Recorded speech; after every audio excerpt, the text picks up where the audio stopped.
Without being obsessed, you're just not going to be number one because someone that's obsessed will be. I got an Oprah Winfrey Scholarship without applying to Crazy. it. Yeah. Like just that alone. That was like 4 or 5 years ago. And I still share it to today because it's like a Dominican kid who was once undocumented in New York got a scholarship from one of the richest African-American women in the world. No one does anything great in 5 years. So you have to play the long game. If you mean this, 30, 50. When Steve Jobs was creating Apple and creating these products, he was thinking about what this was going to mean for his grandchildren, not for the next launch. Like once I started learning more about social emotional learning, controlling your reactions, nobody gets nothing out of me that I don't want to pour out. Emotional intelligence, I tell my youth, I tell leaders, I tell business owners, is what your success depends on. How you react, how you carry yourself, how you treat others, all of that is a recipe that you have to take into consideration to where you want to go.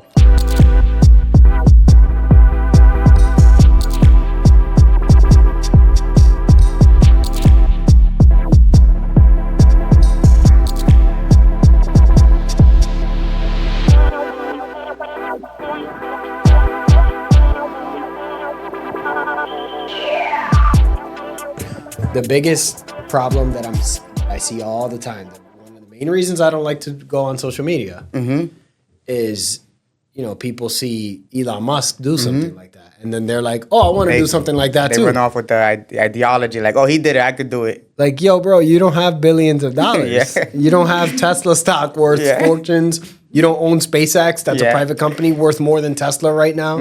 Like, his strategies are not your strategies. Yeah, you're not playing the same level. Yeah, you're not playing the same game even. So it's, how about we start with just saving money? Can we do that? Can we save money for 12 months consistently? Yeah. And then if you do that, then maybe we spend another 12 months investing. How about we learn to invest money? I just wrote a poem on the 24 hours that we all get.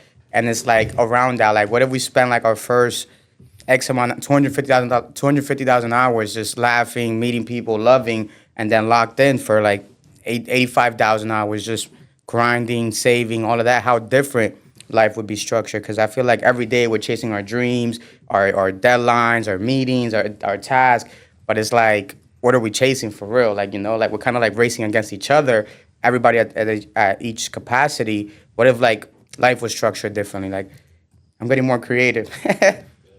Good. Yeah, I've been feeling like more. I'm working on a film, so I want to start like kind of like creating a mini docuseries of my life, the first 25 years of my life, and like telling my story from undocumented to DACA to Oprah Winfrey Scholarship, 25 under 25, Harvard now, and it's just been 25 years. Yeah. You feel me? A father, like Dominican. So I think right now is the perfect time to drop something like that. Yep. That's also what people are actually, in my opinion, most interested in hearing is they just want to see the journey. Yeah. Just document the journey. Exactly. Everybody's here like trying to sell something, trying to push an agenda, trying to be a person who did a thing. It's like people kind of just want to see the process. Yeah. Because that's what they can relate to.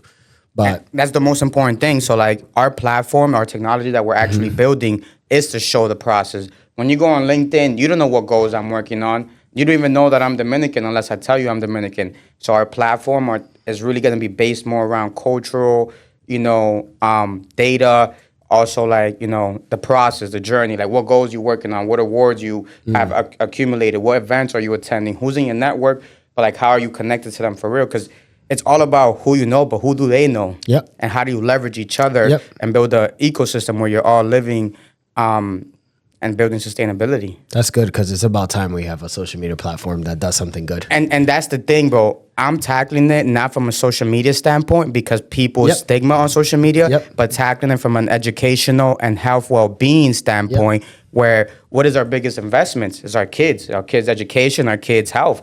If your kid gets sick, God forbid, you drop everything. Your job, your freaking day, whatever it is, you feel me? And same with education, like you do whatever to get your kids, into like a good school, good opportunities, the good mentors. But how do we really track that? There's nothing for that, bro. So personality tests, AI, it's gonna be crazy, bro. Like what we're building is the perfect time, but like you said, it's gonna take a lot of capital. Because it's also going to take this thing that Malcolm Gladwell, I believe, calls the tipping point. It's going to take adoption. Yes. this will be a great thing for us to talk about today. Nice. Because I've been studying this a lot recently. Just the times have been forcing me to read certain books. You ever heard of a book called The Crowd? The Crowd, I have not. Fascinating book. Yeah. You should definitely read I feel like I've seen it. The page, like, what is the, can you describe the? Yeah, I'll show you. Yeah. It's old though. This book was written in like the 1895.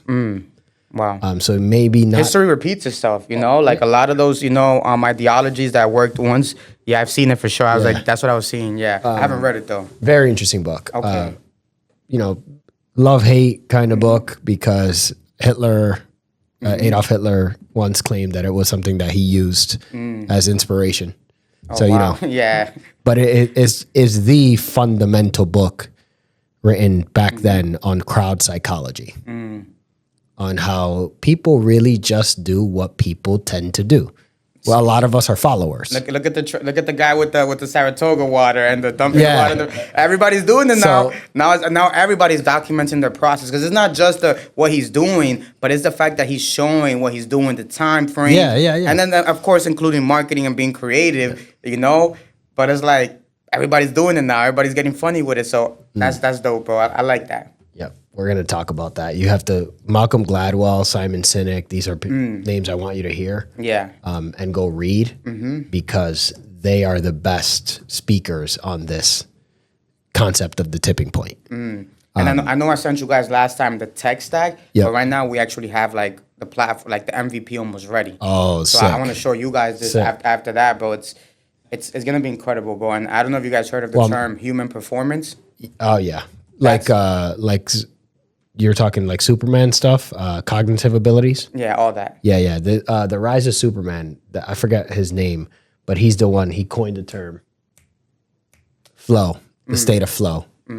So people have studied that. I'm big into that. Yeah. So that's what I'm trying to do more is study. Because, bro, I've gotten to where I'm at today by doing research, figuring out who's who, connecting with them on LinkedIn, sending my follow requests, all of that. And now I have that in my directory. That when someone be like, oh, someone that does X, I'm like, yeah. You feel me? And I'm plugged in so many different avenues that when you bring me into a room, I'm like, oh, snap, I already know so-and-so. And that's research, that's studying. When I was in college, bro, I was always like not even paying attention to the class, just in LinkedIn, connecting. Yeah, you're a connector. That's really what I've been doing, bro, the last 5 years, and then I just have such a nature of giving back. So when you talk about we're in our 5th year of doing our charity basketball tournament, I'm like, wow, 5th year already? And then I'll see some of the kids growing, and now like they're like top in the state, and that's like, I was a part of their journey. I was a part of creating something, an experience that I don't know what it meant to them. I don't know if that was the tipping point of them giving up or continuing, and that's their journey, you feel me? So it's things like that in my journey, playing in Dykeman, playing in Rucker Park in New York, West 4th, Lower East Side, it meant a lot to me. Yeah. Some of my boys that I played with, they are now professors at NYU graduate school, doing business with in the music industry with Jay-Z. Like, that's insane. One of my other boys, Kobe Bray, I don't know if you guys heard of him. He plays for Kentucky. D1 school, started, Dominican kid, sharpshooter, from uptown New York. Wow. Yeah. Yeah, you're an incredible connector. This is what I was most interested in talking about today. So we did your podcast a couple of weeks ago. Yeah. That was a lot of fun. Nice. I appreciate you having me. Likewise, bro. And what I want to do today, I don't know if you've seen any of our episodes, the show we're running, but the one step behind failure. Yep. The goal here, what I want to do, that's a phrase that I'm borrowing from my favorite author, Napoleon Hill, who passed away many decades ago. I've heard of a lot of his books. Yeah, Think and Grow Rich. Yeah. Everyone's heard of, but he's written some stuff way beyond that. Crazy. I think he has a. Is he the one that wrote the book about the animals, Animal Farm or something? No, Orwell. No, his main books, commercial books, are Think and Grow Rich and Outwitting the Devil, which a lot of people don't know. But he wrote textbooks, and he was really just a philosopher of success. He was one of the first people to actually sit down, spend his whole life trying to figure out what made some people successful and others not. So he interviewed thousands and thousands of people. The mega billionaires of the time, the oil industry, steel industry, Carnegie, Rockefeller. But then he also interviewed people who were just on the cusp of greatness that never made it. And he found a lot of patterns. He's a very interesting guy. Yeah, bro. It's all in pattern recognition, muscle memory, It's what routine work is what it comes down to. You see it in athlete stories, you know, like NIL is legal now, but that doesn't mean all these college players are getting paid. You feel me? You got to know how to do business, how to connect, how to structure deals, todo eso, you know. And one step beyond failure, that was something that he coined because anybody that succeeded knows that you had to fail a bunch and keep going. Yes, that's the most important in order part. To get to success. Keep going, bro. And like last week was crazy. Well, after our podcast, my weeks just go crazy, and I'm just on go mode. But like 2 weeks ago, I was over at HOC, the alternative high school for kids who are undercredited. And I did 3 workshops with them: emotional intelligence, youth empowerment, and creative advancement. And these kids are engaging. These kids are like devoted in like, I want to build my own clothing brand. I want to build a landscaping business. I want to do X, Y, Z. And that made me happy. And then the following week, thank you, bro, I was over at Suffolk University. That school is dope. Like, I never been there. It's a great school. I never been there. Like, it was my first time, and just the building, like the setup. I'm like, shit. Like, I keep on here. You know, it's it's not you my slow. Like, you know, it's a step up. So I was there talking to the freshmen. Spoke to like 60 freshmen. Got to answer some questions. The hockey team. Then we had the Chase event. That shit was packed, super crazy. Then the day after, I had you my slow. Yo, so the last 2 weeks, busy. bro. You're busy engaging. Yeah, bro. What I want to talk about today is the business. Yes. Okay, so I'm going to challenge you. Nice. Today's conversation is going to be very different than most conversations you have. If you don't like any of this or don't feel like any of this is going to go public or you want it to go public, our editor will just chop it out. I'm cool with everything going public, bro. Cool. Like I'm because I asked some hard questions. I'm as authentic as it comes, bro, and like that's what I built my brand on. Like for me, one of the most vulnerable parts was sharing my immigration status. Yeah, and now I'm past that, so it's like, you know, anything flies. Business, I know I've been failing, and like I'm okay to speak on it because I know that the win is coming. I don't worry when it's gonna come. That failure is temporary. Exactly. And so is success. Yeah, gotta maintain it. So. Minds with Purpose, is that the only legal entity you own? Correct. Okay. So everything is under the Minds with Purpose umbrella. Correct. Help me understand not why you do what you do, but specifically what you do. Yeah, so Minds with Purpose, like I mentioned earlier, we are an educational and health well-being platform dedicated on advancing one's personal and professional aspirations. Do you have dreams? Everybody does. Same. You know, I hope everybody's dreaming because it's free to dream, and it's something that inspires you, keeps you going from day to night. You know, so we help people dream. You know, one of our services is creative matchmaking. You know, everybody has a story to tell. Someone's birthday might be today. Someone's graduation from a school. A new trophy from a basketball tournament, baseball. Everybody has a story to tell. Everybody's journey is different. You might have been, you know, brought up in New York, then moved to Massachusetts, like myself. Like me. You might have, been raised in other country, Dominican Republic, Brazil, Jamaica, right? So we help you connect to creatives, whether that's a DJ, a videographer, a photographer, event planner, a writer, a virtual assistant, whatever it is, because we understand that it's hard to do it all by yourself. Yep. It's very hard to, be the chef in the restaurant and also run the social media account. Yep. To be the chef and also run the payroll. Yep. To be the chef and also have to be doing like HR stuff. That's very hard. So how do I buy a creative matchmaking product from you? So as far as buying a creative matchmaking product from us, we have to understand what is the problem. What is your need? We're in the service-based business. What is it that you're looking for? Are you looking to, create more videos? Are you looking to get more brand awareness? Are you looking to position yourself in a certain way with the community? So all those different things we have to understand first. So we have to consult with you to really understand your needs and where is it that you want to go. And we have clients from all over, like so many different industries: plumbing, corporations, nonprofits. How would you approach a company like ours, JBS? How do we get engaged with you on a creative matchmaking? As far as a company like yours, like JBS, and getting involved with a creative matchmaking, so I put it like this.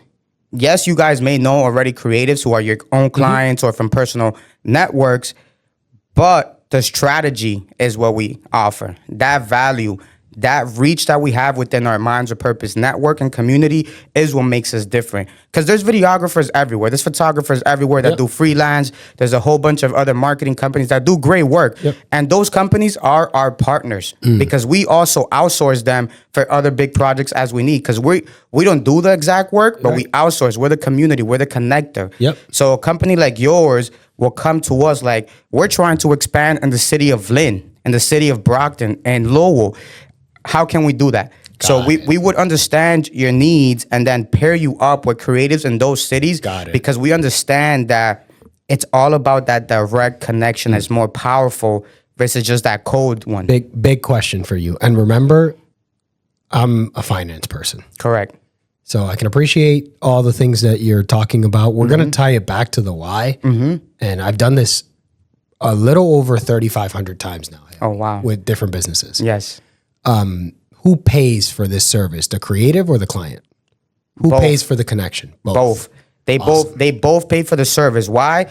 Because the client, they need the service. They don't want to spend time vetting the creative. They don't want to spend time. You're saving them a ton of time. Time and trust. You know, that's the biggest thing. Trust. You know, our like roster is of highly vetted, trusted professionals. And how does that client or creative pay Minds with Purpose? So as of right now, it's been a per project type of thing. But in the future, we're looking to have subscription. We're looking to have a freemium model where, yes, we have free access to our information, to our bookings, to our opportunities. But also, if you want exclusive information, if you want exclusive bookings, high-paying gigs, you have to become a paid member. I could see how the freemium model with the tech platform could. Yes. I see how it's coming together. So your products are the tech product that's currently in R&D, close to MVP. Yes. You have this creative matchmaking product, the connector, I'm going to call it. Correct.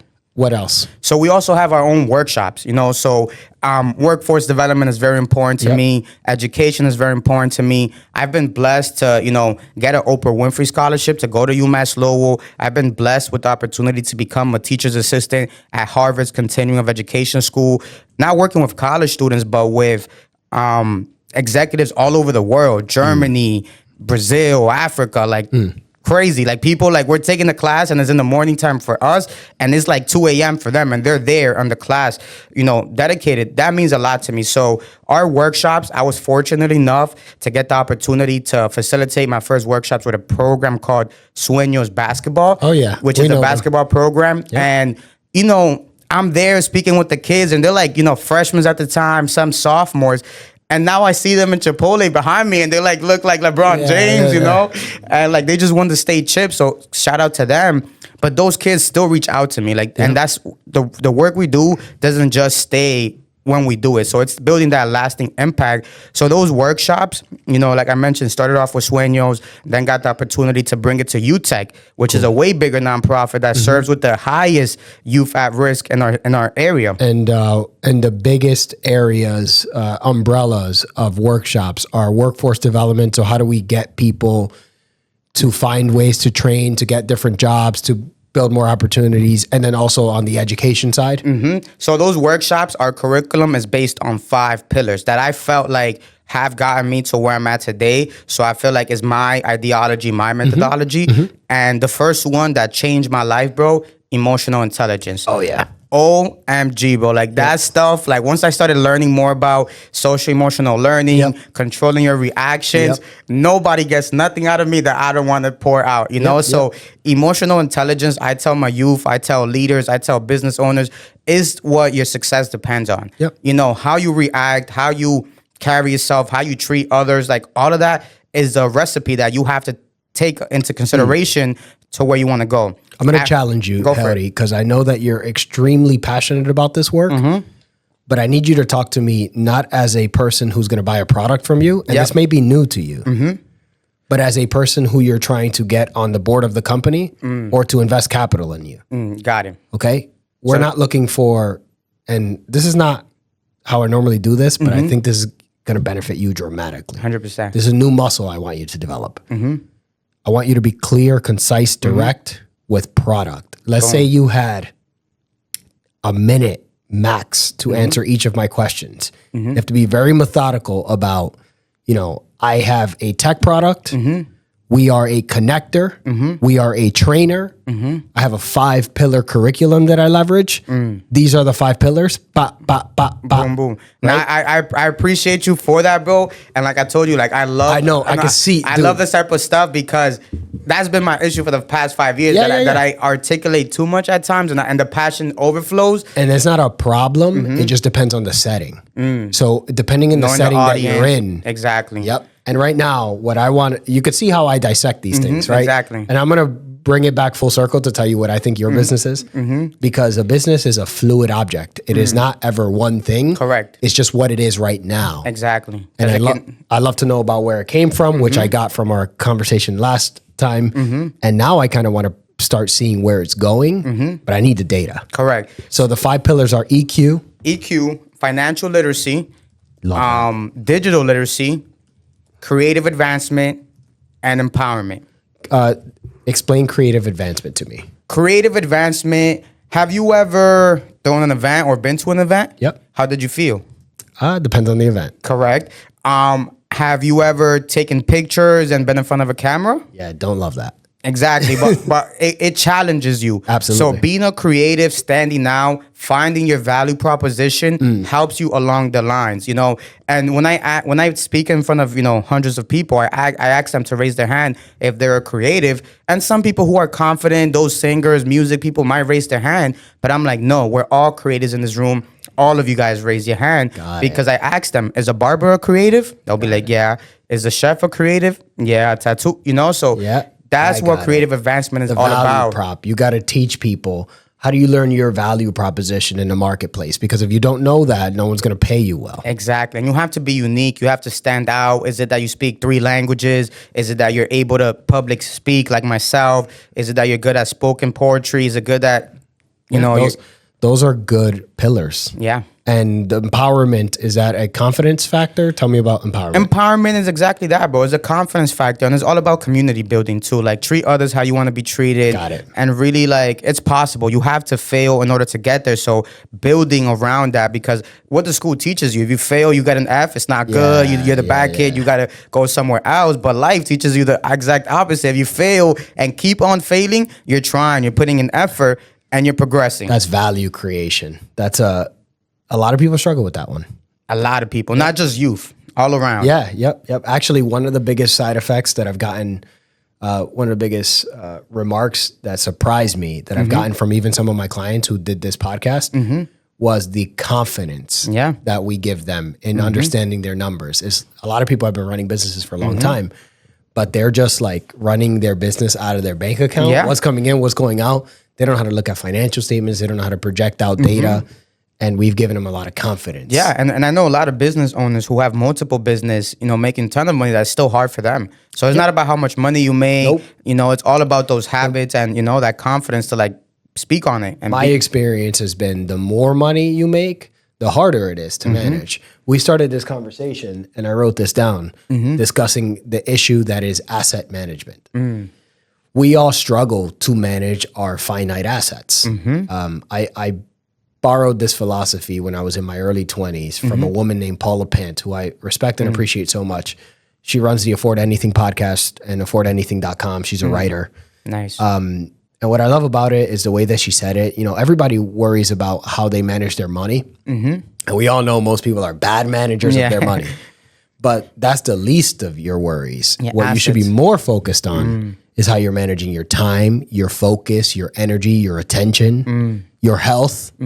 Those are your real finite. Correct. Right? The money stuff comes and goes. It makes sense. You know, we just saw the S&P 500 drop $2.8 trillion lost yesterday. Insanity. That's not real. And it's technically infinite. Your money is not infinite, but money is infinite. Correct. You know, it's also easier to earn more of if you know what you're doing. You can't earn more time. Never. For you to increase your focus, it takes a tremendous amount of physical health, mental health, watching what you eat, watching who you spend time with. It's just having access to technology. I want to share a quick story. Yep. I was at an event called Building Unicorns While Creating Lasting Impact. So building unicorn companies while I was definitely an outsider in that room. Everybody was Series B founders, investors, and I'm just there like, like, where's the wine? Where's the pizza? But I, make my rounds, connect with people, engage, and all of that. And the founder that was there, the special guest, he created a device called Neurable. I want you to search it up. It's a headset that allows you to test your brain's focus. Cool. So things like that are coming out, and there's information on that stuff that I wasn't aware of. So I just wanted to share that real quick. Yeah, that would if you were able to at some point in the future integrate that into your workshop training. Oh man, I asked him. Right now, he has contracts with like the Department of Defense, like next level stuff. Yep. And I asked him like your data, your test, because that's what they go based off. Like, I did data on like his youngest age was 21. So from 20 down, he hasn't really tested it on nobody, which also brings me to another point about research. UMass Lowell just became an R1 school, which means they spend over $850 million on research annually. And I'm like, damn, like I want to do research on this stuff we're talking about. Why is it that youth don't focus on, certain stuff? Why is it that they don't learn in certain group or one-on-one environments? Yep. So we could really help them advance. Now I'm getting to understand your business and what its intended purpose is a lot more. Do you sell any other products? We have the tech product. We have the connector, the creative matchmaking, the workshop, what I'm calling the trainer. The events, Events. The events, that's what I love to do. I love to bring people together. All of this Minds of Purpose came from, I was at a lunch and learn. First of all, there's free food there, bro. I'm going to be in there. Yes, sir. And at that lunch and learn, it was over at Northern Essex Community College. And they were talking about how the biggest transportation company doesn't own any cars. You know what it is? Uber. Correct. Yep. And the biggest hospitality company does not own any buildings. Airbnb. I'm like, how can I do that with what I like to do? Do you know what they belong to? As far as we call it the platform economy. Exactly. The shared economy, the shared revenue. So I was like 19 learning about that. Yep. Super complex, but I fell in love with it. So all these years I've been building Minds of Purpose has been behind that philosophy of the platform economy, but I never had the actual product and the actual centralized platform that I always spoke about. So again, the passion overflows and people are like, what is Minds of Purpose? There's so much you guys do. So I noticed that what I love to do is bring people together, gather people, convene people, and celebrate them, highlight them, and really enhance their well-being. When I asked you earlier, when you go to an event, how do you feel? And you say you depends. If you go to an event where you're getting recognized and there's like-minded people and there's music and there's fashion and there's dance and there's educational panels, how do you feel? Depends on the event. The issue is you're talking to an introvert. Got it. So I hear the word event and 99.99% I'll turn down. So what events do you go to that, like the ones I just mentioned?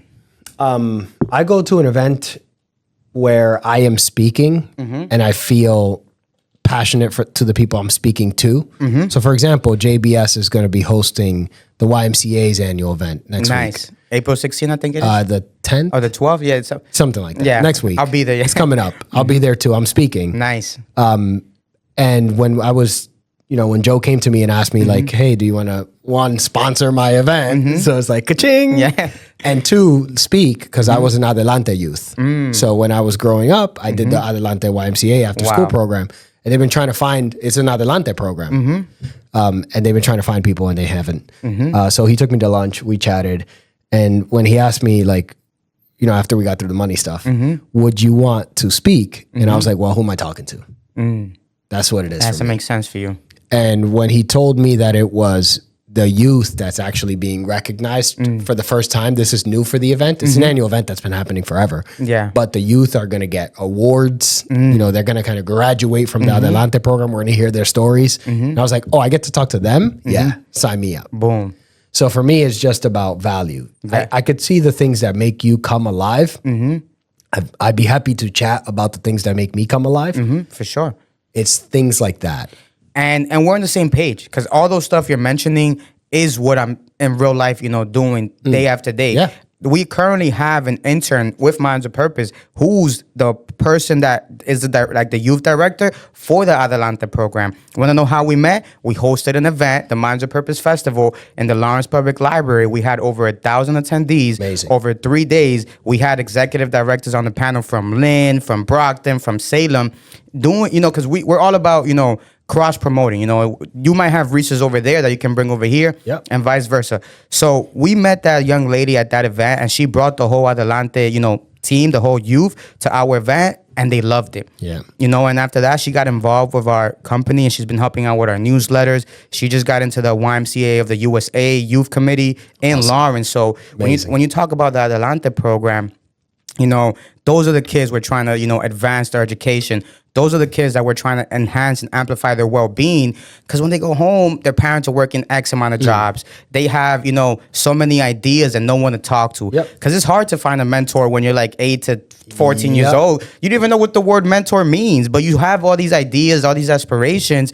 So these events that we create for Minds of Purpose is with a purpose, bro. Like nothing, like how you said, like it depends. And I'm glad I'm talking about this with you, because it's easy to go by anybody that just goes to events all the time. I want to win over the people like yourself, bro, who are very intentional with their time and what they pour into, because all of the events we do is with intentionality. We're hosting a women's conference on May 18th. Everybody on that panel, bro, has been intentional. I'm talking about people from Mass Development, people from the Boston Foundation, Essex County Community Foundation, and the conversations that we're going to bring up, it's not no corporate America like, oh, how do you budget? How do you finance? Real. It's real. Like, how was your journey? What's your bank account like right now? People things need like to that. see that, man. I've always had this theory of like the highest branch. I forget where I heard it, but you know, growing up in New York, moving to Lawrence, it took way too long outside of my mom and my brother. It took way too long for me to see someone doing something wild that I thought was like, wow, look at that person. I can't believe how successful. Where are they coming from? How do they do this? And then talking to them and finding out that they're just a regular person. 100%. That took way too long in my life. It took till I was like 15, 16. It's like, where has this been? It's crazy when you see that everybody's just human. When you go to these big conferences with like the biggest CEOs and they have the after parties and everybody's just having a drink, enjoying, laughing, listening to Bad Bunny. You know Kendrick, you know Bad Bunny, you know. And you know, to answer your question too, because you brought up a good point in my mind. One of the main reasons I don't go to events is because I like going home. My daughter is about to be 4 next week. Oh, my really? son's about to be a year and a half. We're expecting our 3rd. Wow. And I'm very intentional, you know, about being home. I like to go to work and I like to go home. I cook dinner every day. Yeah, then you so I can't be going to events. If I go to events, now my family's eating grilled cheese. Right? So to me, it's very different. My son's turning 4 as well this month, April 24th. So that's a synergy right there. That's awesome. But to that point, you know, is what I was saying earlier, bro. What are we doing with our 24 hours that we all get? What are we chasing after? What is that shadow? I like to think of it as 1,440 minutes. I'm very budget conscious. I love that. I have to articulate even more because you go down to the minute. I'm in the hours, you're in the minutes. There's someone in the seconds. You feel me? So it's always a different level to it. But you know, I just want to say in regards to like our 24 hours, like do what you love. Like, you know, like you said, you love going home. It's like that brings you happiness, you know, like finding those things. Some people don't have that. Why? Yeah. Have you heard of the term ikigai?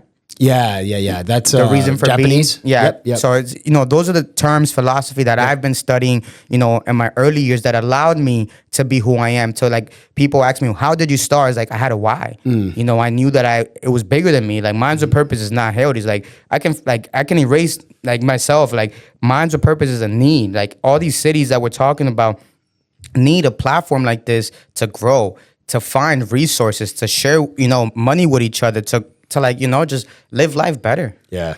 That's a big vision, man. I love it. I love it so much. And we're just getting started. Yeah, that's right. How long has Minds with Purpose been around? So it's been around since like 2019, but I officially incorporated as an LLC in 2021. And, you know, my incorporation story also goes to the testament of what I'm creating. I got it sponsored. I went through a program called Lawyers for Civil Rights out in Boston. And I always mention them because I don't gatekeep nothing. Yeah. And they saw, I have one tattoo, bro, and it's the Minds of Purpose logo on my left thigh. And I had shorts at the time, and we're having a meeting talking about, you know, forming an entity. I've done some research. At some point, I would love to look into more at becoming a B Corp, a benefit corporation, because we're into that stuff. But, you know, I'm like, let me go the LLC route. I'm a college student. You know, I don't have time to do too much paperwork, so let me avoid 501c3. And I heard that it's not good to, you know, start off as that and so much more. And they saw my tattoo. And they're like, what is that? And I'm like, the logo. He's like, we're going to get you that trademark too. So they paid for my entity formation and they paid for my trademark class for 2 registrations. That's awesome. And it's no wonder you want to connect, man, because you've benefited a lot from making connections with people. And it seems to me like you just deeply care about pushing that benefit forward that people don't realize. Bro, I got an Oprah Winfrey Scholarship without applying to it. Yeah. Like just that alone. That was like 4 or 5 years ago. And I still share it to today because it's like a Dominican kid who was once undocumented in New York got a scholarship from one of the richest African-American women in the world. Like that's just like, it doesn't really, like the storyline, you're like, is that AI? And it's real life. And that happened because I was connecting. So I use my own journey to show others that it's possible. You can come from nothing and become something, that who you are today is not who you will be in the future. But you just have to keep working and, you know, keep grinding and keep failing and never give up, like you mentioned. And take it one step beyond failure. 100%. I love Napoleon Hill. He's my favorite person. Now you got to read. Dead or alive, if you were able to meet one person, have one conversation with one person, who would it be? Dead or alive. One conversation. I think it would be Steve Jobs. Cool. You know, what would you ask? I would ask him, how does he lead a company that has so many leaders? You know, when you talk about a company like Apple is like, you know, in the trillion, it's a trillion. It's in the trillions. You feel me? One of the only ones. So not even like it for being Apple, but coming from like, you know, just having, you know, ideas and things of that nature. Like, how do you? I think Steve Jobs is someone I respect and admire a lot. I've studied him a lot. I've seen every documentary. I've read almost every book. Oh, wow. I'm not that aware of him. So that's why he comes to mind. Yep. I could tell you what I think the perception is for people who know him. It's really simple. They were gravitated to him. The best of the best leaders wanted to work with him because he was quite literally attempting to change the world. Yes, but how does he stay composed? What was his journey like? What was his routines like? What was his process like? That's what I want to hear about, because I'm feeling that right now. People love working when people want me to help them build their brand, build their business. You know, they're sharing their story. And this could be strangers. But how do you stay composed through that journey? I think with an obsessive focus. It's the only way. That's the only, I mean, you talk about I have one tattoo and it's the logo. Like, it's insanity. Well, here's the thing. I think you have obsession down. And bro, without obsession, almost to an unhealthy point, it's hard to achieve certain echelons of success. I gotta have how the sponsor, bro. It's unhealthy. Listen, without being obsessed, you're just not going to be number one. Correct. Because someone that's obsessed will be. I think the focus part is the one you need to learn. And you're 25. So the thing is, not an excuse though. We gotta lock in. So I'm gonna walk you through locking in, because that's been an obsession of mine for a long time. Locking in. It's one of the things that I say no to most things. You know, it's correct. And that's big. It's one of the reasons that you know Alex and Toby, but we didn't know each other. Exactly. It's because I'm like zoned in, blinders on. First, it's so easy to get pulled in a lot of different directions because a lot of things sound good. But your job as an asset manager, right? Not just of money, but of your time, your focus, your energy, your attention, is not to find all the great places to invest, but to find the one place that you're going to be able to get the best return out of. And that's a very difficult thing to do. 100%. I've already written down 4 books that I'm going to recommend to you. The one thing is the 5th. So there's a lot that you have to learn. I'd be happy to teach you as much as I can. No, bro, listen, bro. I would honestly like. I think you and I have similar passions. I would like being forever dead. Like we could create a tuition for me to go to school with you. But I would love to learn. The good news is I'm tuition free school. Oh, let's go. You're like an ECC. I mentor a lot of people. Yeah. You know, I've mentored Gene a lot in the past. I have a mentee coming in today at 3 o'clock. She's trying to get her life together, 24. I love mentoring people between ages 20 and 29 because that's when I got most of my mentorship and I know what it did for me. 100%. I can tell you that looking at your business model, I have a ton of notes, ton of notes. We're going to keep it high level today because I don't want to publicize some of these notes. I think your business has done phenomenal marketing. And I think that's just because you're a phenomenal marketer. but your business is that of a connector. You are a connector. Correct. Like I'm a teacher. The difference between a connector and a teacher is you're good at connecting a lot of people. Yeah. You're good at building a Rolodex of contacts and not just saying, I know someone, but actually knowing them. And that's such a rare thing these days. I'm telling you, that's such a rare thing when you got people like telling you, their failures and speaking about their real journey. I've noticed that that's really what makes a difference, you know? And that's why I like to share my journey of when I was in 5th grade, I was a ballroom dancer, dancing tango. In 6th grade, I was an international chess player ranked.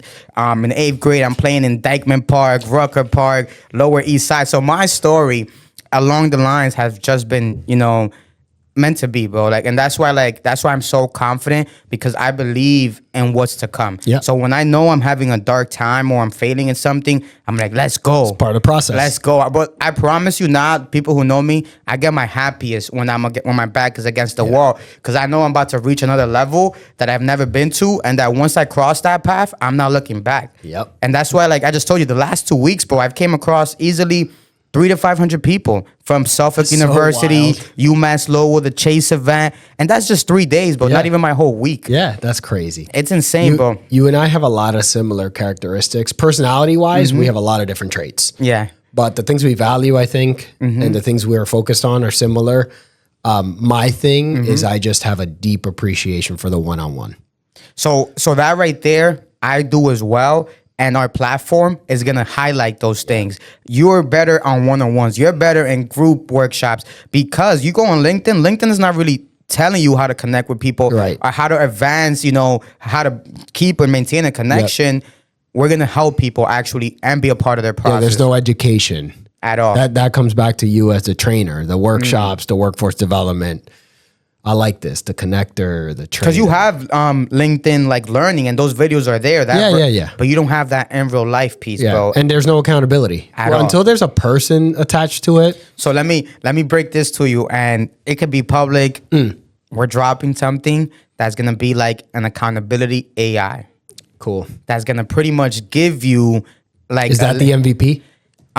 No, that's not bro. Separate. I have so many, bro. That's my concern, bro. I have so many, bro. Like, it's gonna give you, like, let's say for example, you said that your goal is to work out, to go to X events, to prioritize your home. It's gonna give you data and results of what will happen if you don't do those things as well. So not just pushing the positive, like, oh yeah, all the job, but this is what can happen. These are the consequences if you don't go home.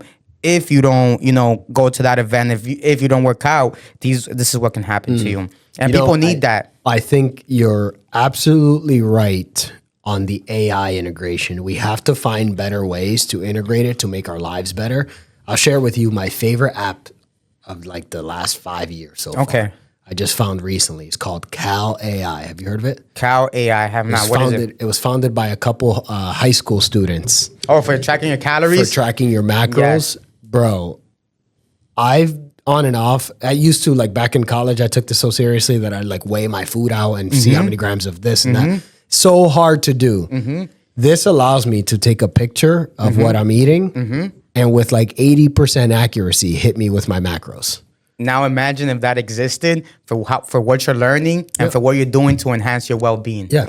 Take a picture of the event you're going to. Take a picture of the concert you're going to. Yep. It's a great, I like where your head's at idea-wise.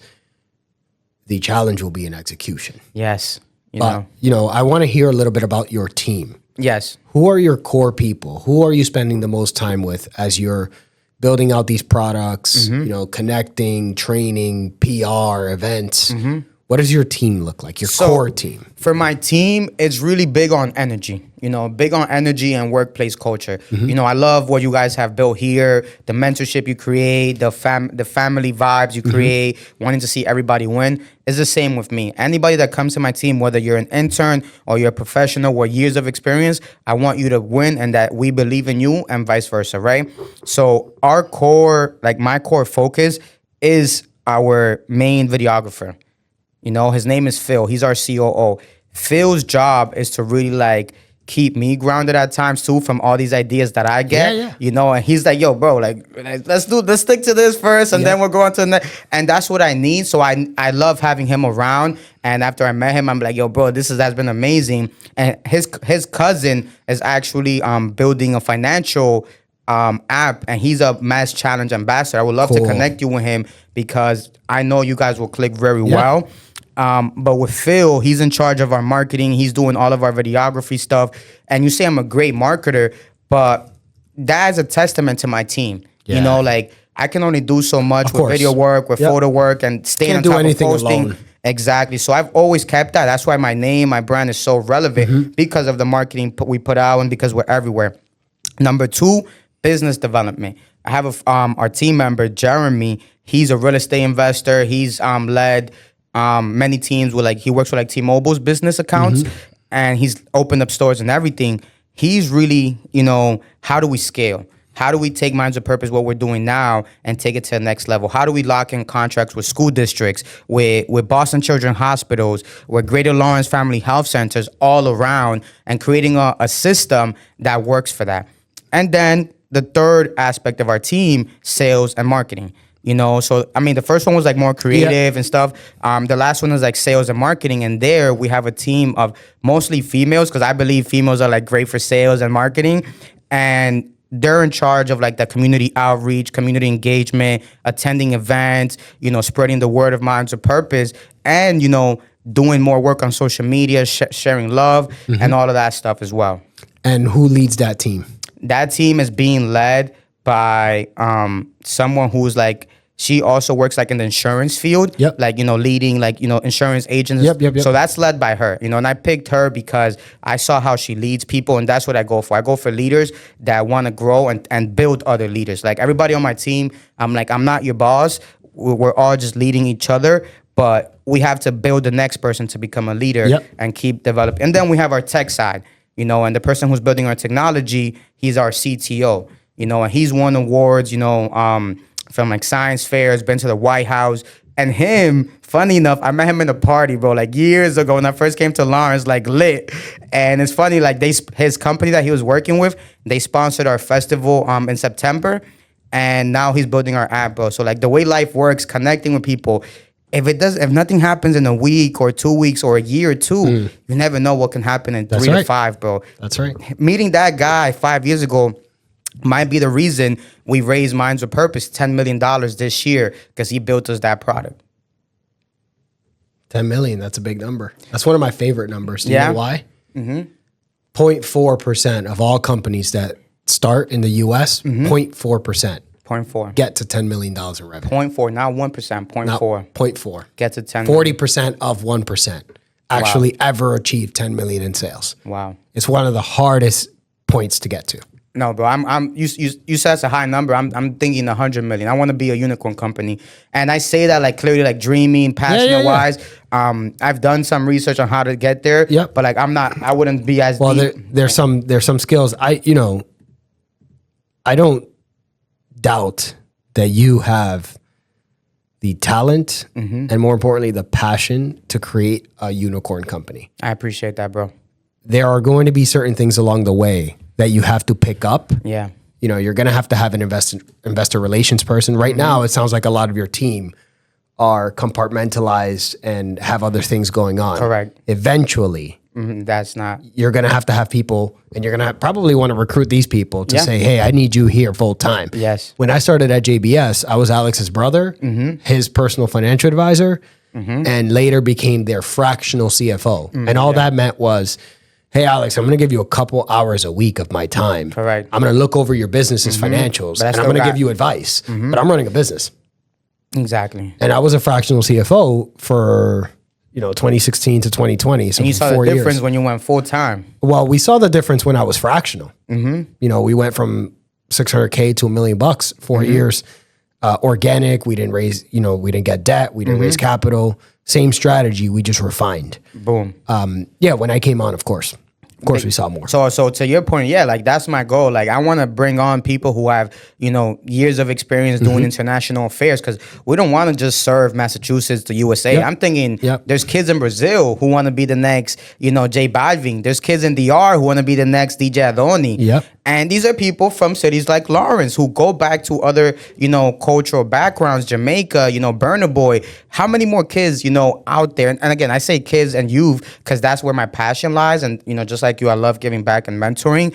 But this is going to be for everybody. Facebook started off just for college students. And look at Facebook now, bro. So, I know that the idea, like, it's there. But like you said, like, the process and picking things up is what I'm like trying to align. Not trying, because I don't like to use the word try. That's what you're working towards. Exactly. Yep. That's what this is about. Remember that every single business is constantly a work in progress. I mean, it's what you said earlier, bro. Like what businesses is it's a liquid, and it just adjusts as to what the situation is right now. It's a constant work in progress. And at any point in time, everything you thought you knew about your business could change, and you have to pivot. 100%. I mean, at that event I was at, the Building Unicorns, I mentioned my idea to, I guess they were investors. And they were like, I don't know. I don't know the youth too well. And they asked me, are you going to sell to insurance companies? Right. So so there's going to be, you're going to have to talk differently to different people. Correct. When you're talking to the people that you're connecting with, which is, by the way, at some point in time, should be the only people you're talking to. Correct. You should have someone on the team, investor relations, that just talks to the people funding. Correct. Because they want to hear something way different. Yes. You will eventually need to learn to speak their language because they're going to want to hear from the man himself. That's honestly been the hardest part for me, bro. Because like when I do all these public speak, like I'm super passionate about what I do. And the thing is, people don't even see it for what it is. They see like events, marketing. You just have to learn the game of money. It's a game. I can teach you. And it's not a math game from what I've learned. It's not a math game. It's a game of psychology. I can teach you the game if you want. I want to. It will take some time. It will take some homework. I'm big on like, hey, read this book, get through the first 2 chapters, hit me up, tell me what you think. Bro, that's what I need. Like someone like myself, I love constructive criticism. You asked me earlier, is there anything you don't want to edit? And what I told you, bro, my life, all on the table. All that's how I am, bro. With everything I do, like I'm not perfect. Like there's certain decisions I wish I made better choices, like with business life, but that's everybody. And I want to give you a sneak preview as to how I would like to teach you the money game.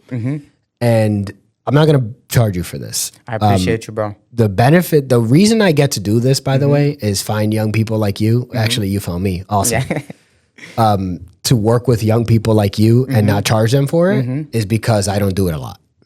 So there's value behind it. I know the money game really well. And I know the best games that we're going to play are not the money game. So what we're going to do is not going to have money related whatsoever. I just enjoy this so much. Like if you took away money, and Warren Buffett likes to give young people this exercise all the time. Like if money didn't exist, if somehow we went from bartering with each other and we created something entirely different, an entirely different level of communication that could manage commerce without the need for currency or money the way we know it today, what would you do with your time? And for me, it would be this. So that what you just said right there, bro, you saw what we were talking about earlier when it was about building like the banks and stuff like that. That what you just said is like, how do we bring that into technology? I would love to help, especially being someone who does not integrate tech so the much. Same way. Yes. I'm super integrated with tech, but not the same way that most people are. And the only social medias you have, you said, was YouTube and like YouTube, Reddit. Yep. I now spend time, I call her Betty, ChatGPT. Yeah. Betty from the Jetsons. You might be too young for the Jetsons. Yeah, I don't know. Betty the bot from the Jetsons. No, but it's that, bro. Like I spend more time with her than most people spend with Instagram. Wow. And that question you asked about like, what would you do if money was, like, that's what I tell people. You would connect people. Exactly. Like I know that already. I mean, your mentors, like you told me, was JC Morales at one point. Yep. And he still is. And I'm connected to him. So it's like, for me, it's not the connection part. I'm connected to like the top of the top. People were actually. But it's not just, to you, it's not just, as my understanding, about your connections. At all. It's now about making mutual connections with the people that you're connected with for their greater benefit. Exactly. Whatever. Another term I learned along the way was capacity building. everybody's in a different level at a different time. Yeah. Today I may have $1 million to invest. Tomorrow I may have zero. That's how I train. Like I wish I could teach you why the stock market just dropped $2.8 trillion yesterday, but we're like a year or two away from me being able to teach you that. Exactly. Because you need a foundational knowledge of economics before that any of that makes sense. Yeah. That said, the reason I get to do this for free is basically because I don't do this. Correct. So because I don't offer this as a product offering, I can do it whenever I want without charging people. I could also stop doing it whenever I want. And it's not like you're going to be like, dang, Rob, you used to help me and now you don't. It's like, you're going to see it as what it is, which is basically a volunteer of my time. But and you're going to appreciate it. Yeah, but one day you might offer that as a product. Maybe, but probably not. Yeah, I've thought about it for about a decade. Yeah. Probably not. Probably not? Yeah. One of the reasons being is it'll take the magic away from it. I agree. I 100% agree, bro, because like information, like everything we're talking about is like there's so much paywalls to like information and to access to this. It just goes against my values. So here's what I want to do. I want to ask you a kind of simple, hard question. Okay. What are the biggest financial challenges that your business is facing right now? Biggest financial challenges my business is facing is I feel like the whole, you living your life on same bank accounts. Commingling. We call that commingling. Yeah, Toby knows. We're about to fix that one quick. Yeah, so that's one of my biggest challenges, forever, bro. Yeah, what else? Basically learning how to treat your business as a separate financial entity, paying yourself a reasonable amount fixed so that this is what I have to live on. That money doesn't belong to me. So that's been I've solved that problem a few thousand times. Asset management is another one. Yep. When you talk about my team, like I'm good at talent acquisition, recruiting people, interns. People people gravitate. They want to work for you. But managing them has been sort of an issue where like I haven't found a structure that I'm able to like create groups and like train them and lead them. Got you. So like that's been something that kind of like has been for stopping me from like growth. And then I think the last one is just the product. The stuff you mentioned about the product, like refining the product, making it replicable, and building a pricing model that's clear. The art of pricing. I think it was you that mentioned it to me. You see, bro, that's the way I am, bro. I hear it one time and forget about it, bro. Like, trust me, like I love learning. I'm a lifelong learner, so like I'm really appreciative of this. And those three things right now, bro, have been my main three biggest problems. That makes sense. And it's just because I don't know what I don't know. Yep. But I know my mentality is like, if everything was to go well, then what? Like that's really what matters there. Like, what is gonna happen then? Like, let's say we do fix all these, then what? Like, what do I have to become then? You're what we call an integrator. An innovator. And what you need is an integrator. Correct. I had a podcast a couple months ago now with Mike and Joel, great guys. They're partners in a photography, videography, marketing business. Nice. Similar to yours. And Mike said it best. Joel is like the train, the engine that creates the creative beast. And Mike's just sprinting ahead of him, building the track. Got it. Because if not, he'll derail. Exactly. You need a track builder. I need a track builder. So like that right there is also like someone has mentioned like maybe like a chief of staff, someone with those type of experience. Let's not get into roles yet. Yeah. So I think we need to start on baseline. So I'm gonna give you a high level summary of what I took out of this discussion, specifically from what we call a FinOps, financial operation strategy. Got it. Okay. So biggest challenges, commingling funds, aka not having proper internal controls, bookkeeping, accounting, etc. Asset management, specifically around human capital. Big one. And the art of pricing, which does not come until you build clear products. Correct. I'm telling you, I think everyone knows this, but maybe you don't. You have 3 core products that you sell. Correct.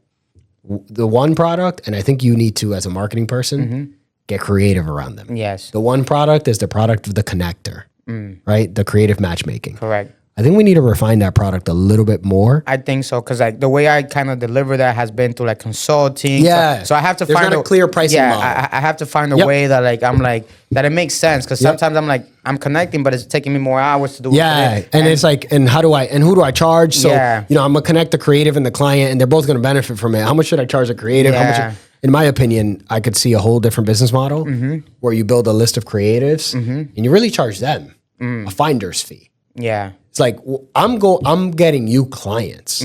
You guys should be paying me, not the client. I'm getting you business. Correct. They're spending money. And because of me, you didn't have to spend marketing dollars on spending that money. So now what you're going to call this, you paying me, is marketing dollars. Right? Exactly. And this is how we begin to create a revenue model around a product. And I do like that idea because, again, we want to make it accessible. Yeah. We want to make it accessible. So if the client's like, oh, I don't have to pay, they're paying, so. Yep. Trust me. We're going to, I don't want to give all the secrets out, but that's an idea there. The second product you have is the trainer. So, you have workforce development, education, a lot of that product. When you think about who the client is, I don't want you to think about who's benefiting from it. Correct. That's not the client. At all, that's the beneficiary. The client, in this case, in the trainer case, could be grants, could be states, could be municipalities, could be colleges, who are the beneficiaries. Children, students, people who are out of work because they've been displaced. The So teachers. sometimes the beneficiary and the client are not connected. Yeah. And if you know that, you build a product for a client, Not for the but you build a value solution for the beneficiary. Got it. And I think that's huge because, again, the workshop stuff, the client is the people who are paying, the schools, the programs, the nonprofits, the cities, but the people benefiting is the people taking those workshops. And I bet you the way that you're currently running the FinOps, is thinking about the people taking the workshops as the client. And that's not the way you want to design your contracts or your invoices. Trust me. 100%. And then the third area is what we'll call PR. I think it's so much more than events. Yeah, it is. I think you could build a public relations arm behind your natural talent of being a connector that will probably make more money than the other two products combined. Yeah, and I love that because, again, it's what I've done. The last 5 years is what I know. And again, it's about being relentless. I like I told you, I did door knocking for 1 year, and all my fear went away. And that was at 18 years old, colored kid, just coming from New York to be in Watertown, wild time, knocking doors. You have to be relentless when you're building your public relations. You have to be out there. You have to be relevant. It's a lot going on. There's a lot of events. How do you get attention to your event? How do you puzzle the right pieces together? So I do, bro. Like this is gonna change a lot of lives. And for me, it's like I think about the impact. Yeah. I think about the impact. I know the money's gonna go crazy. I like the idea of the B Corp for future purpose. Yeah. It makes sense, bro. Yeah, it does. And my thing is like I've from day one, I'm like, B Corp looks, but again, yeah. I'm like, I don't know too much. Let me do the LLC. What I like about the LLC is there's no restrictions. Yeah. So you could do this the way you want. I do believe in something called conscious capital, or human capitalism, I like to call it. There's a way for you to be a fully for-profit, no fiduciary duty to do something any different, but then also have an impact part of your mission. We might be the first ones to like make it come true and make it like have the. I'm telling you, bro. Like you said, what was the word you used earlier? It wasn't disruptor. Innovator. No, it wasn't innovator. It was like adapter, something like that. Oh yeah. Like people have to adapt to this. I wrote a word down. I don't know if you ever heard the word polymath before. Polymath, not. Leonardo da Vinci was considered a polymath. This is someone who develops over the course of their life expertise in multiple areas. Polymath. Yeah, which is very unique because there's not a lot of them out there. I love that. And when I heard you say the 5 pillars, yeah, I could see your desire to want to build. I went to school for marketing, international business. I'm over here getting involved with education, public health, healthcare, like it's financial literacy, digital literacy. Yeah, like I've never psychology, sociology. I never thought I was gonna be a teacher. I never thought I was gonna be a facilitator. Yeah. All of that stuff. But you love to learn. I love to learn, man. Like for me, anybody that's out there watching this, like if you like. Any experiences that you feel like, would be valuable to me, like just send it my way, and for me. And then the problem is you need to learn to say no to most of them. Yes, exactly. Focus. Focus is just about saying no to most things. So you see how I just put myself out there, like send me more. It's like no. Yes and no. Yes and no. So that's what I have to do a better job at, bro. And many people too, like learning how to stay grounded, say no, and really lock in. So no, bro, like honestly, to learn from you, it would be an honor, because again, from that one conversation we had a couple weeks ago, I'm like, wow, this guy's a genius. I told everybody, I don't know about that. I know, bro. for me, like, I don't praise many people. I'm like, yo, Rob's a genius. I spoke to Jay that day. I'm like, I know you just shot with him. He's so smart. Like, and he's like, yeah, man, he's super smart. You know? I appreciate that. I had a client of mine teach me the difference in definition between intellect and smart. Because my IQ is pretty average. Like, my SAT score is slightly above average.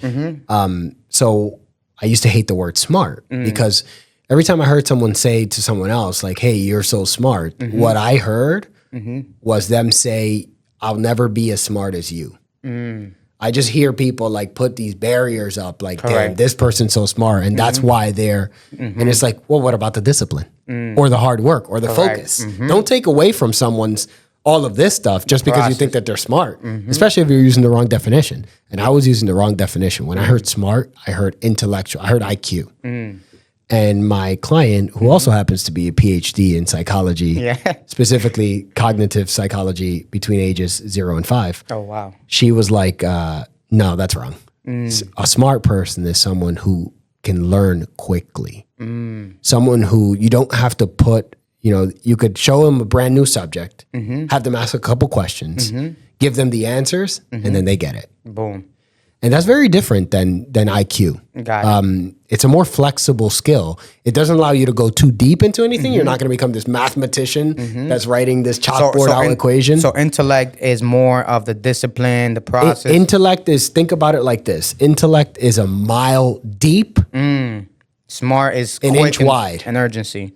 Smart is being able to learn things across different systems, across different subjects rather quickly. You might not ever get to the point where you could get a PhD in any of this stuff, but you'll understand it enough so that you could live life being aware of what biology is, what chemistry is. I love that, bro, because in schools, you have like the bad kids who cut class, who don't get too into school. And, but you teach them something, they learn it right there. They're smart. Those are the smart kids. Those are the smart kids, but they're going their whole life. Oh, well, you're failing, you're dumb. You got it. You didn't pass. Yep. And that's where I feel like, what we're building, like, it goes beyond the tech. It's like a movement, bro. Because well, I'll tell you this, and this is how you want to position yourself, but you have to play the long game. Yeah. No one does anything great in 5 years. Correct. So you have to play the long game. If you mean this, 30, 50. 30, 50. Yeah. The best people, when Steve Jobs was creating Apple and creating these products, he was thinking about what this was going to mean for his grandchildren, not for the next launch. That was just a business part, which he kind of had a hate-love relationship with. When you think about this, what you're talking about in a nutshell, from my point of view, is dismantling the education system because it's old. Yeah. And I agree with you. The education system that we're using today was designed in the Industrial Revolution when we had factories and machines. And they don't teach cognitive skills. No, well, at all. Well, the problem is no system, government, and I think we're seeing this now, government, school, workforce, no system has adapted away from the Industrial Revolution. All the systems are still there. But we're in the information age now. We're in the technological revolution. And systems haven't, those are big, slow moving systems. So you're trying to grab a couple of those, specifically the education one, like, let's go. Yeah. And it's going to be hard. It's going to be hard, but it's going to be so worth it. Yeah, bro. I'm thinking about the lives we're gonna impact. The kids who are from cities like Lawrence, Washington Heights, Dykeman, who have all these ideas, but they don't have the steps, the resources, the information to get there. I want to give all of them that information and resources, just as if they were in Harvard, because the information exists in today's time. Yep. And it's wild that it's not free, but it's complicated because you could open the doors to Harvard. You could open the doors to the Harvard Library to everyone. How many people will show up? Exactly. But that's where the mentorship, so you have to find them where they are. Yeah. You got to find a way to condense all that information, transcribe it in a way that it's in layman terms that everyone can understand. Correct. And then you need to go put it where they are. Yeah. And then when you're talking about like bringing it to a different language and different cultures. Yeah. So it's going to be a fun journey, bro. And it's going to be an interesting financial one. Yeah. You're going to have to raise capital. So that's where I'm at this year, bro. This year, like, my mind is set on raising capital. So, like, for example, we have that women's event, and we have golf events. We have the fashion show in Boston coming, food truck festival, car show. All of those events, is to raise capital. And the people I'm getting involved in each one is people that come from like some hefty corporations, because having their support when I go to angel investors, when I go to VC companies, which I'm connected to almost all of them in Boston on LinkedIn already. So they see all the impact, they see my work, but they're like, who is this kid? So when it's time, and what do we invest in? Exactly. So that's the issue. A lot of there's so many companies right now, they're like, we want to give you money, even grant money, but where do we give it towards? You're doing so much, like, so it's great stuff, but we're like, I have a couple ideas. What's the ROI? So this year, bro, my goal is to like, really step into like creating, financial plans, budgets, to like go out there and raise money. As far as getting those, like, I'm okay with getting those. So I'm still gonna continue doing the work no matter what. We're gonna. Why don't we do this? Impactful conversation. I have like 80% of what I need to start building a financial plan. Wow, that's amazing. I built a lot of financial plans throughout my career. Bro, I promise, like, I'm so excited for this, bro. Like, I don't think you understand. Like, you don't want people to know you, bro. But I'm gonna have to come up with, like, I don't. It's not that I don't want people to know me. In the sense, like, it's just I want to make sure that people do know me. And the problem is these sound bites and these quick, that I heard something like the average media cycle coverage is like 3 days. It's like, that's too short. Yeah. My shit is, when we were doing your podcast, it was like, I love this, but when we do mine, we're going to need like double the time. I'm very focused on making sure that nothing is taken out of context. And right now, so much out there is taken out of context. I love that, bro, because honestly, like last time we spoke, you mentioned that social media is designed to shorten your attention span, and so much gets taken out of context, So I really do appreciate that, and I want to do a better job at, making sure that all these ideas I have, don't get taken out of context, because I can only share so much with a flyer on LinkedIn, with my caption, but a conversation really makes a whole difference. And the point for me of all of that marketing stuff and engaging with people is really just to lead to a conversation. It's not to have a conversation. It's to go to one. It's to build an environment where we can have an impactful, like this. Yeah. And as long as it's that, then I don't mind people knowing me. It just can't not be that. No, it can't be oh, look at this quick thing, or look at what this guy's doing over there. Oh, cool, that's awesome. It's just, that's not me, man. No, I hear you, bro. And like, again, this is gonna be awesome. This was awesome, bro. I learned again, bro. You're so smart, bro. We're also gonna do this probably like a year, 6 months to a year in, where we've built some of the plan. And I want people to hear you speak about the products once we've refined them. And then I want you to hear back the old one and the new one, and you're gonna see like, whoa, now I actually know what it is I'm asking capital for, and that level of focus is incredible. Yeah, bro, I'm ready. I'm ready to go through the obstacles, the barriers, the challenges, whatever it takes. As long as I'm always able to be the best father and best, son that I can be. That's my main goal too. Well, it's gonna start with a couple of books. Yeah. So the first book I want you to read, and if you don't mind ordering it right now, that way we have some accountability. Yeah. Is called The E-Myth. E-Myth. The E-Myth stands for the entrepreneurial myth. This book was written in 1995. You weren't alive yet, right? 1995, I was not. Awesome. It's more relevant today than ever before. E-Myth book. Let me see. And this is a book on why most small businesses fail. I think it's this one right here with the big E. That's the one, the first one, the white one. Perfect. Yep. Once you get like 2 chapters into that book, which in that book, 2 chapters might take you like 20, 30 minutes. Okay. I want you to text me. Got it. Okay.